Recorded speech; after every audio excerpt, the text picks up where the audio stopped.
It's time for Coach's Comments, being brought to you by Southside Auto Tech. After the Stars' 5-3 loss tonight, we're joined by the head coach of the Lincoln Stars, Rocky Russo. And Rocky, a lot of resiliency late in that third period, but a tough start, really the difference in this game. And we talked about how that was something that needed to change. But take me through 3 goals given up in the first 5:01. What was your message to the team when you called for a timeout? Well, we had to chip away, and our goal was to try to score before the end of the period. I know we're only 5 minutes in, but wanted to just score before the end of the period and make it 3-1. You feel better about a 2-goal deficit going into the intermission. Now we scored on the first shift of the second period, I think, so it's essentially the same thing. But we made some bad mistakes in the second period too. Like, we got D that don't want to go get it. They don't want to get hit. We didn't do a good job coming back and giving them outlets, but they got to go get it. And so, you know, the game's 60 minutes long. If the game's 55 minutes long, we win 3-2. But you can't spot anybody 3 goals in the first 5 minutes and expect to get the result you want. Cameron Whitehead came in a tough situation, coming on a relief.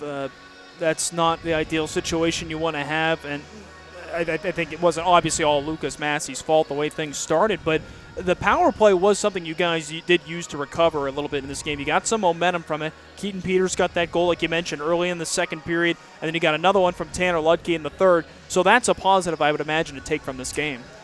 Yeah, I mean, we made some mistakes on the penalty kill, though. I was pretty disappointed with that. I think our PK has been really good, and we made a technical error in the second. Like, I'm trying to get some guys in that maybe haven't killed a lot, and they get their chance, and then they don't go and execute. So, it's real easy stuff. We don't switch on the PK.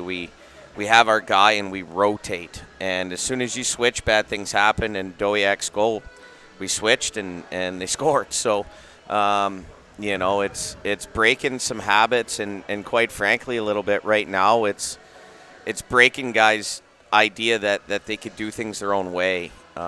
Because in 18 years of coaching, the one thing I'm sure of is their way never works.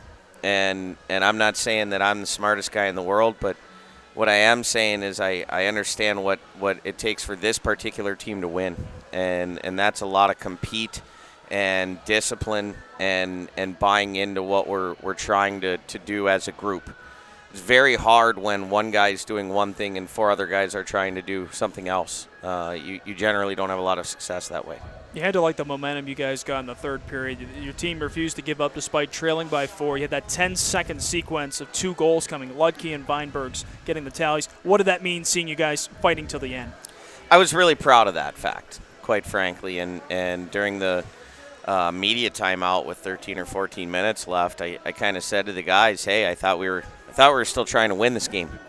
I know it's 5-1, and that's a big mountain to climb, but it's still a lot of hockey left to be played. And for the first 5 or 6 minutes of the period, it looked like we were just content with letting the 20 minutes run out.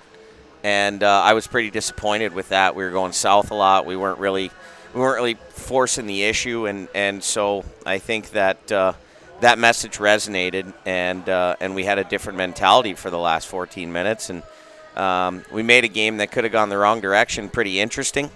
It doesn't get us what we want at the end, but for the most part, 50 out of the 60 minutes this evening, I thought we played pretty good hockey. Unfortunately, that's not good enough to win a game on the road. Final question for you, Rocky. What's the biggest thing you guys are going to be working on in practice this week? You already talked about how it was going to be intense. There were things that need to be worked on. Oh, our willingness to compete. I think our neutral zone is a disaster.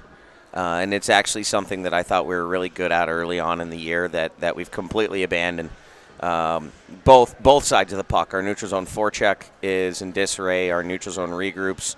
We're doing whatever we want, and that creates all the other problems that you have.